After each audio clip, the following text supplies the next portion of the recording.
Well, good afternoon and welcome to Empowering Moments with your host, Rep T. And you're in the Empower Room. And we're so glad to have you on this Dr. King weekend as we prepare to celebrate his birthday on tomorrow. So let's get ready to do something. Welcome to the Empower Room for Empowering Moments with your host, Timothy Hughes. Empowering Moments is brought to you by Empower Media, LLC, where we empower you, parents, and the entire community with transformative information to move mind and spirit to a higher state of well-being. So welcome to the Empower Room, and let's get started.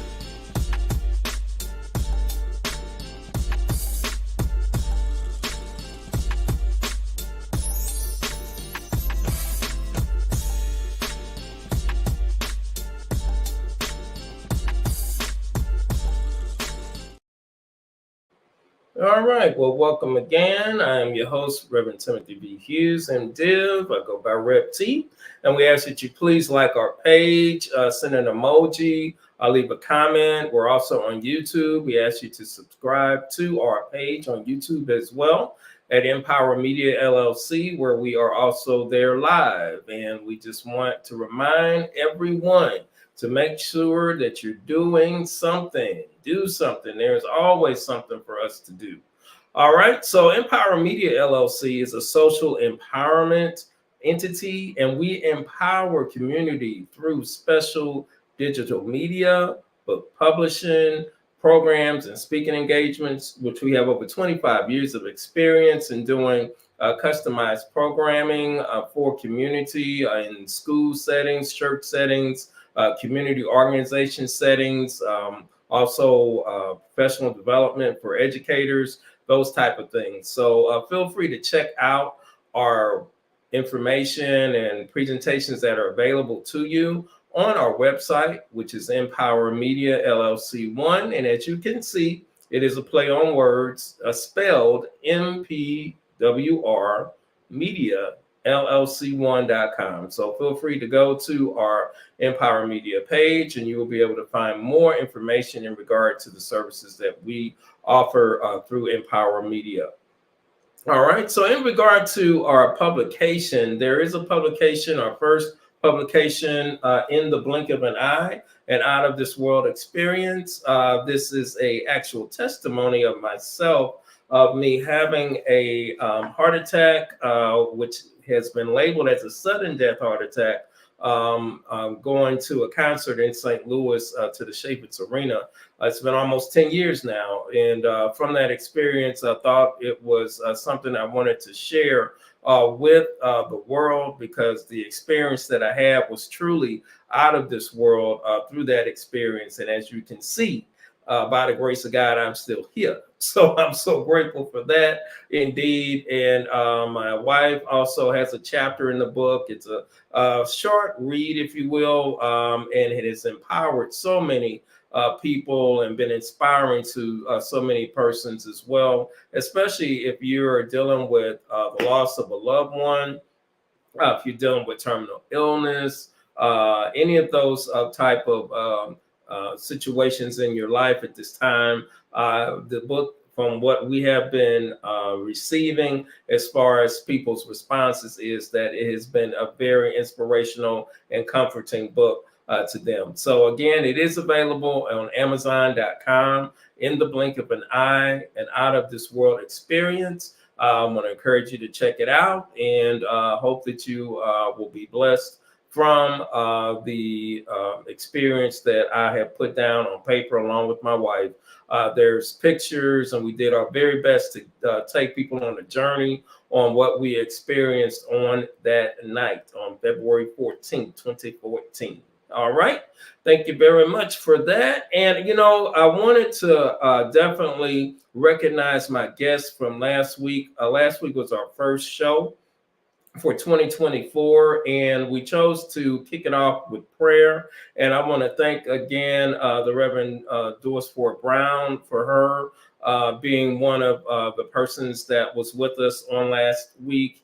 And also we had another preacher with us as well, and want to thank all of them who were with us on last week as well. There was one that was not able to join us that was going to offer the prayer on covering for humanity.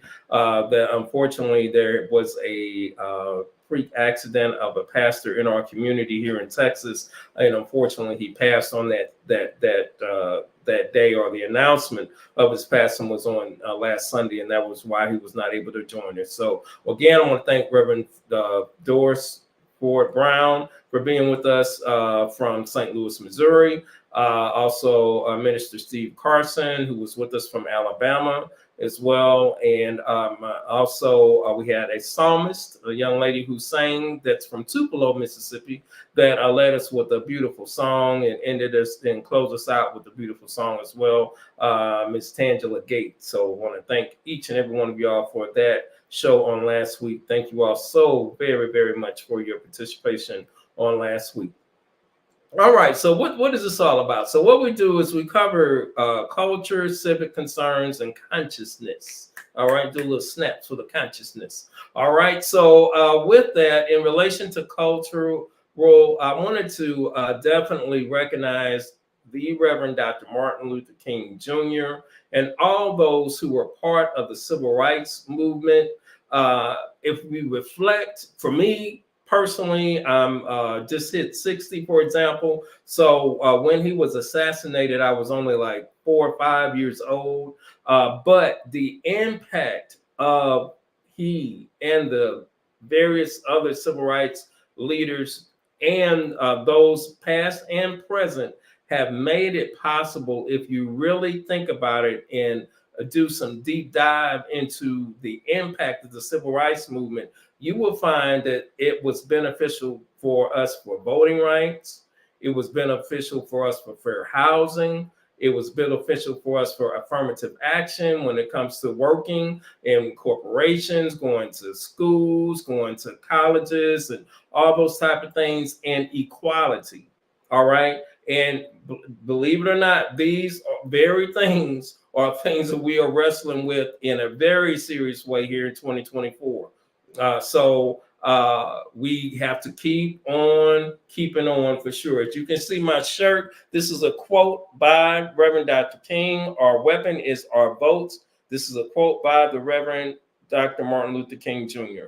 Our weapon is our vote. And I know we all understand the importance of that, I hope. If not, we're going to do our very best to empower folks to know if you do not. Throughout this election cycle for sure. All right. So civically, we want to recognize here we had a major loss here in the Dallas area of the life of Eddie Bernice Johnson. She was the former U.S. House of Representative for Texas.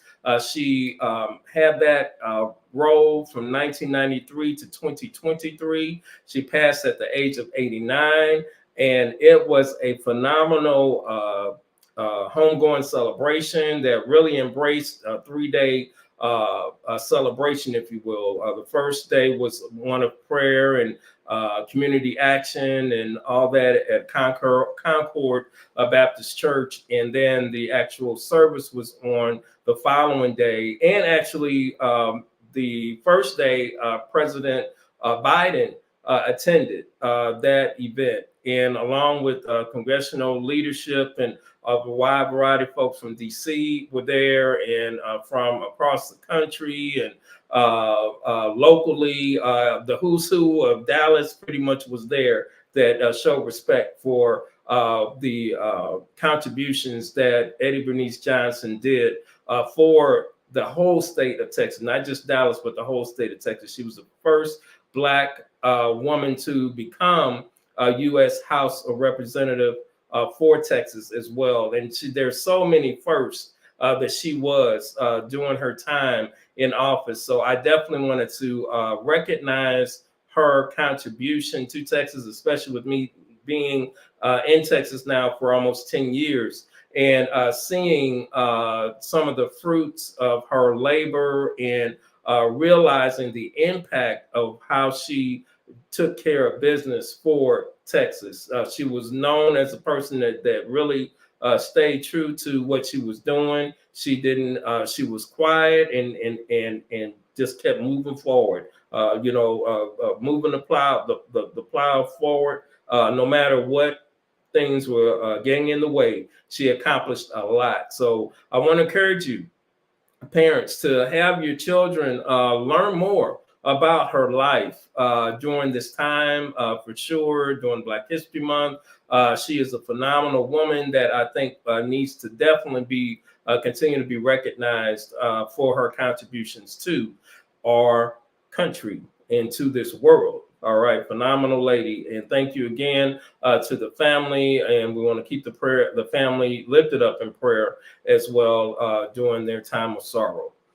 All right, so our consciousness category, we are blessed with a phenomenal guest with us that is none other than Mr. Chuck Alphin Jr. I have had the opportunity to do some work with him and go through some Kingian Nonviolence training with he and his father, Chuck Alphin Sr. and Dr. Bernard Lafayette, who was a lieutenant in the civil rights movement with Dr. King, and to be in the presence of royalty in that manner, it's still impacting me, Brother Chuck, today. And I know it's been a while back, but I want to thank you all so much for what you all do. And I thought it was so befitting to have you to come on today to share, about who you are, what you do, and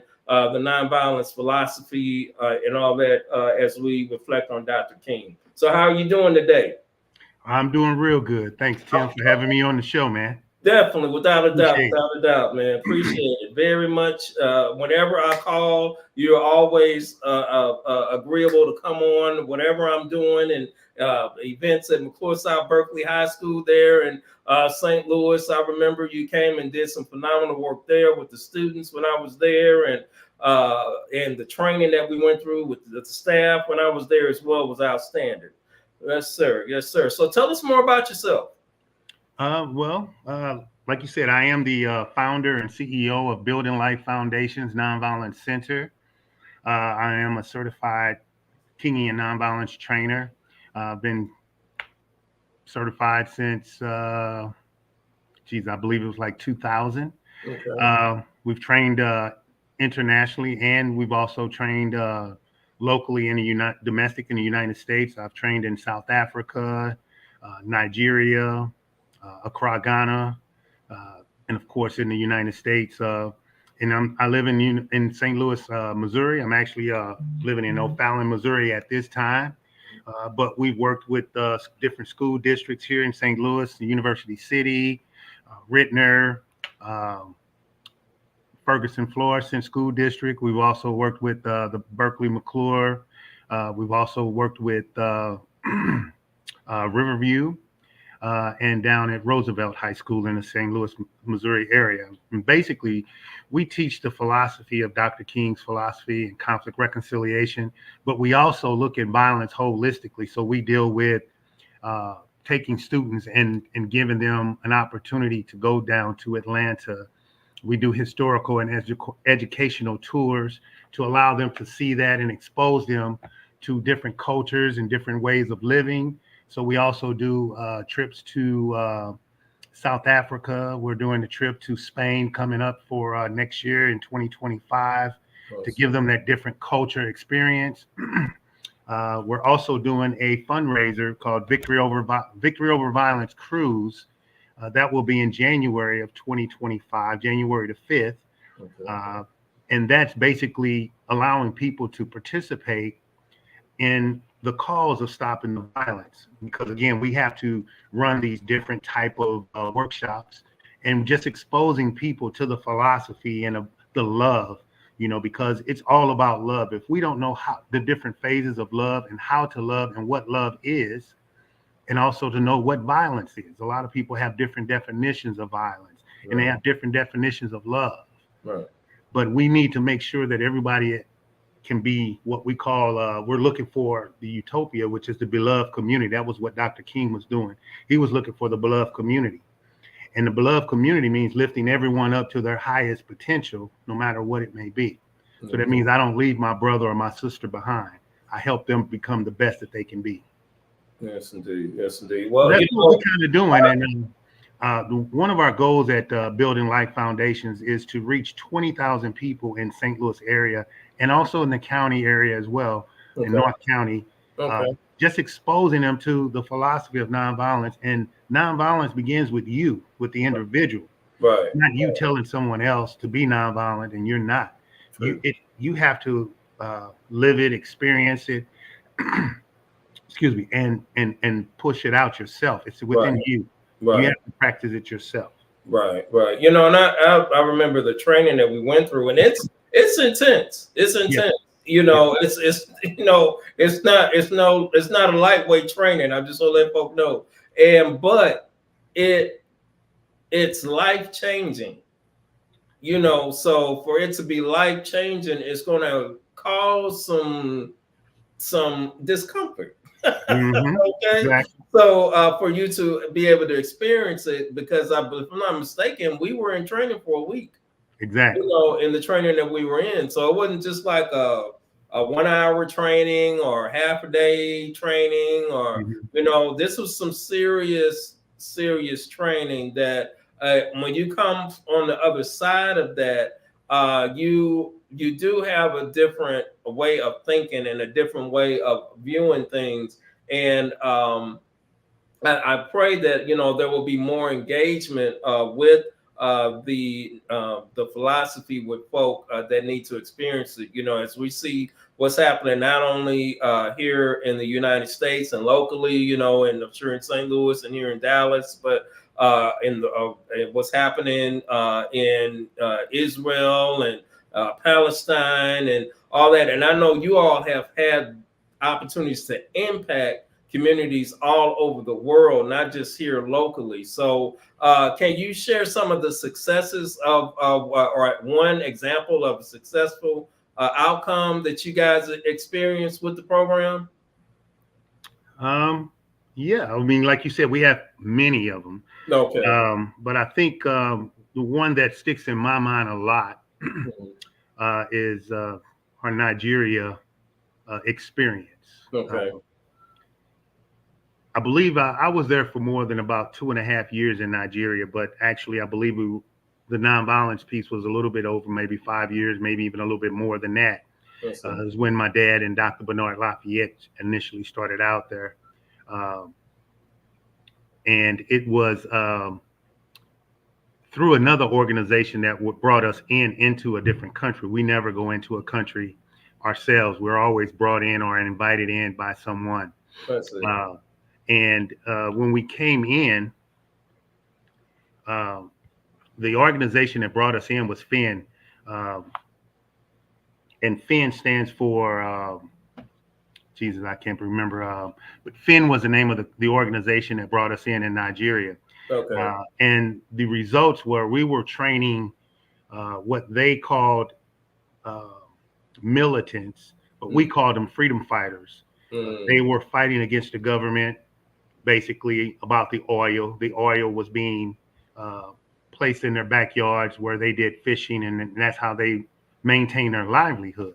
The government wanted to do something to try to bring them back into society and have them stop, you know, fighting against the government, also fighting against the oil companies because they were blowing up oil rigs and everything. I think they were from people that ran around. The young men ran around with AK-47s, rocket launchers, hand grenades.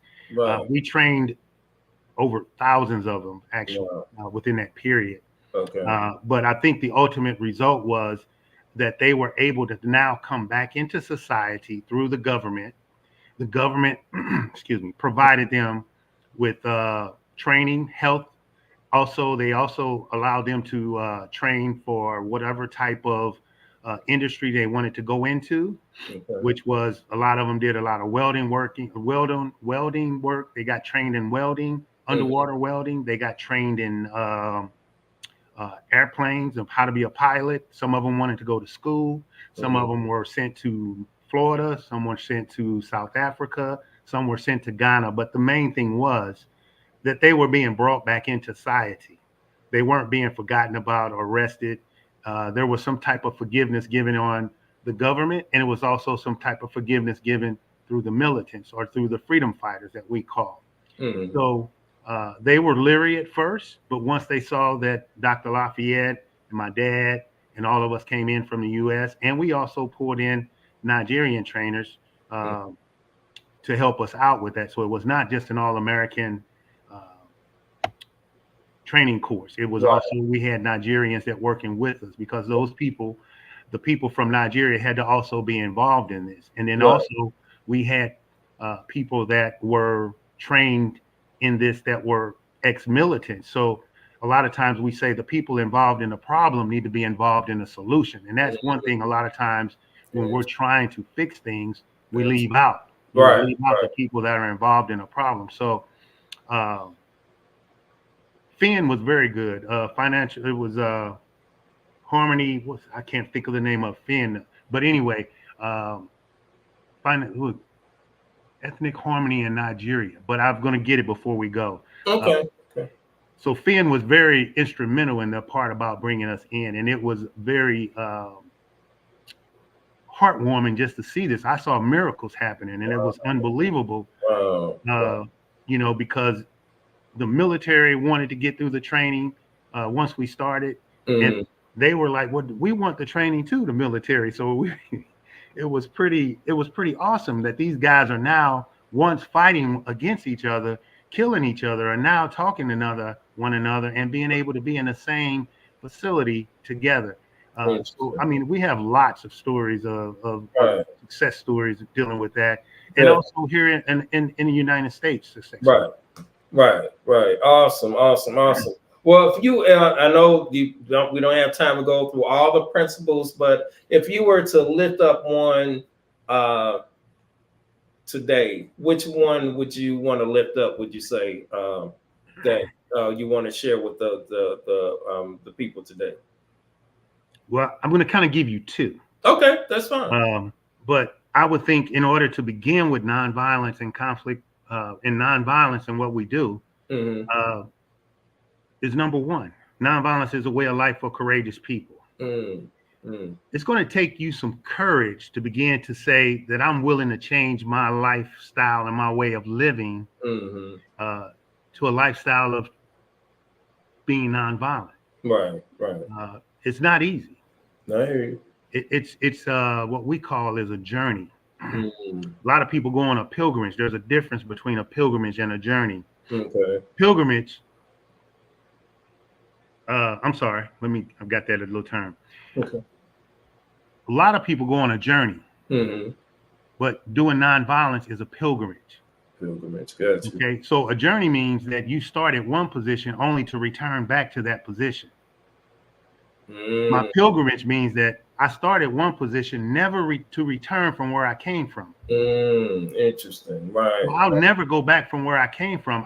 might make some mistakes in my pilgrimage, but I'll never return back to where I came from. Interesting. So there's a difference. You know, I'm on a pilgrimage. Right. You know, I'm not on a journey. I'll never go back. Right. Gotcha. That's deep. That's a good one. I thank you for sharing that one. and then my second principle that I would probably give you, for me, I like is not to attack the forces of evil, not to attack the people of evil, but attack the forces of evil. Okay. Can you unpack that a little bit? Yeah. So you attack the forces of evil, not people doing evil. Okay. So say, for instance, in attacking the forces of evil, I don't want to attack the human person. I want to attack what caused that person to do what they did to me. Gotcha. Okay. Gotcha. I don't want to attack.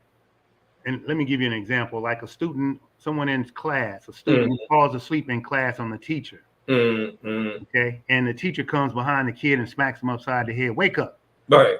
Okay. So that teacher just attacked the child. Right.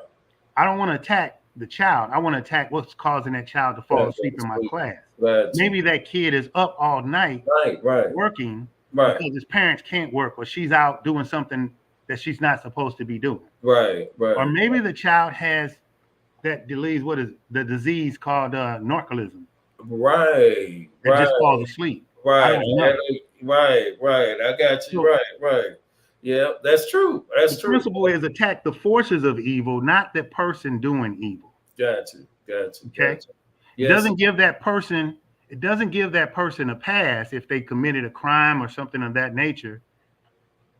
But we attack what's causing them to do it, and they still are accountable for their issues. There's still consequences for their actions that they did.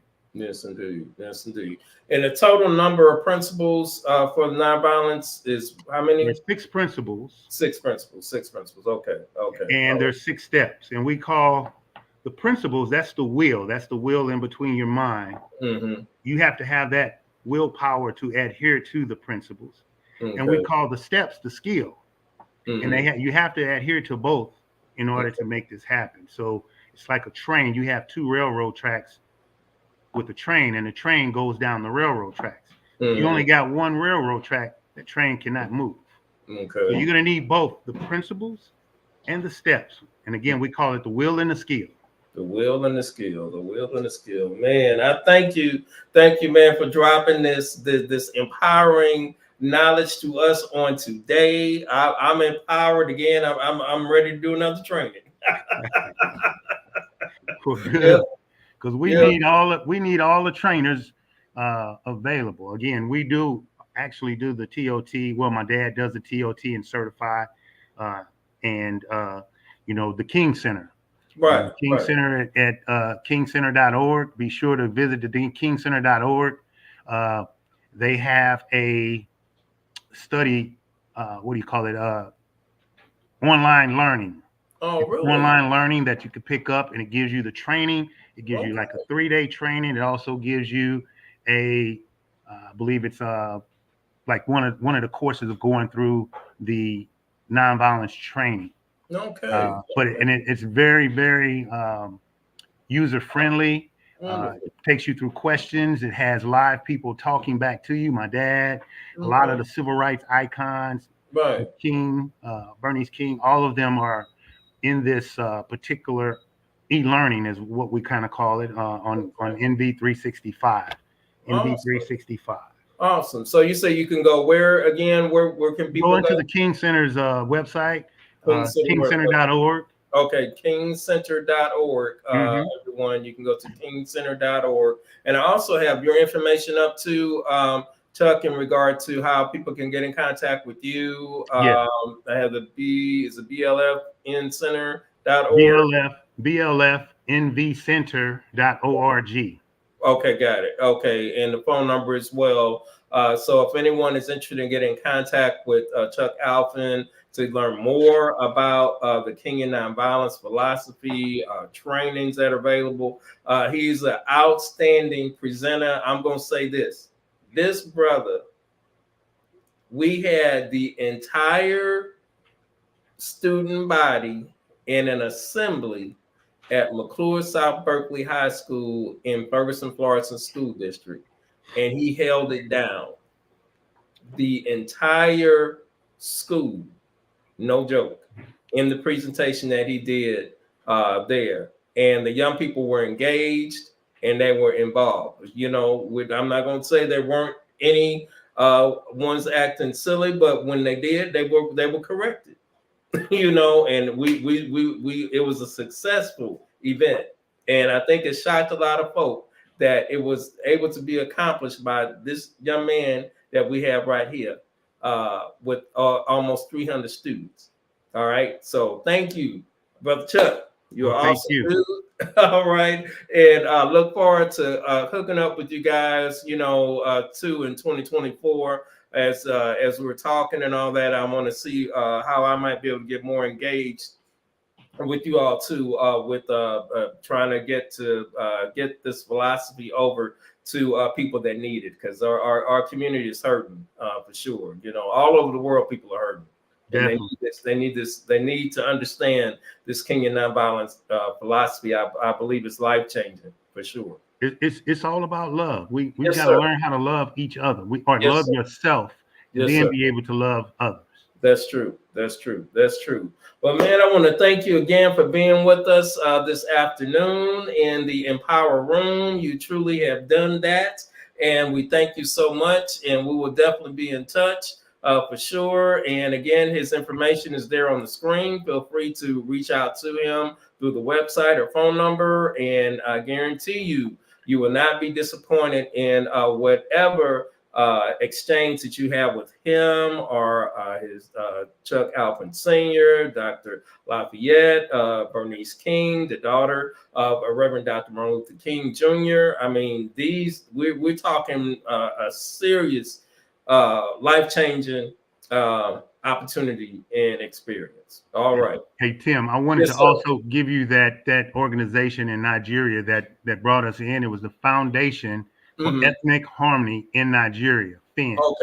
Okay. Foundation of Ethnic Harmony in Nigeria. In Nigeria. Awesome. Okay. Thank you so much. Thank you so much. Thank you. All right, Chuck, man. We appreciate it. You have a good day, All and right. God bless you and your family, man. Thank you. God bless you too. Have a great day. Thanks for having me on. Oh, definitely.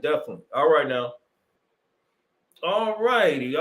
So I want to thank Brother Chuck Alphin Jr., Executive Director of Building Life Foundation, Nonviolence Center, for being on with us on this afternoon. I don't know any other way to be able to reflect and remember Dr. King, because his philosophy is still being taught today, as you heard about the principles and the explanation of two of those principles by Chuck Alphin. I want to thank him so much and want to encourage you to get information from him, and you will be surprised how this experience can change the community environment, whatever community environment that you're in, to a place of betterment and a better understanding of self and how important love is. All right. So we want to thank you for joining us in the Empower Room.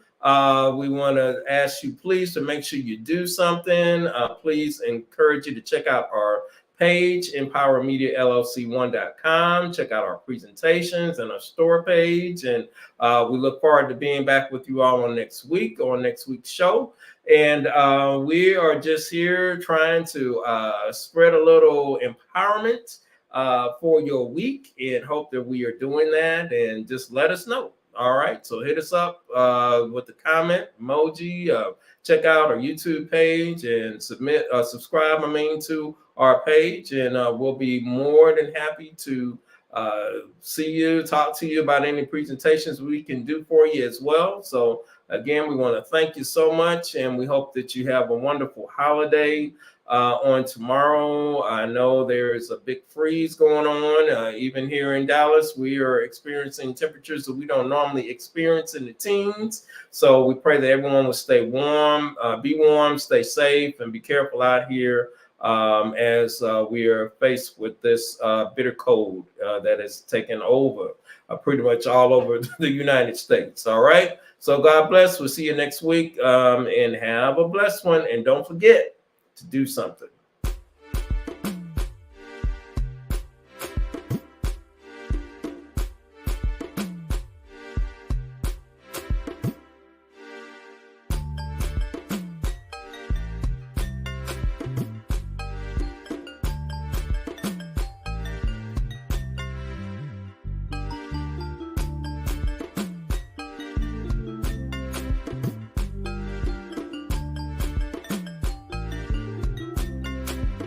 Thank you for joining us in the Empower Room. Hope you have received some impactful information. Please like or leave a comment.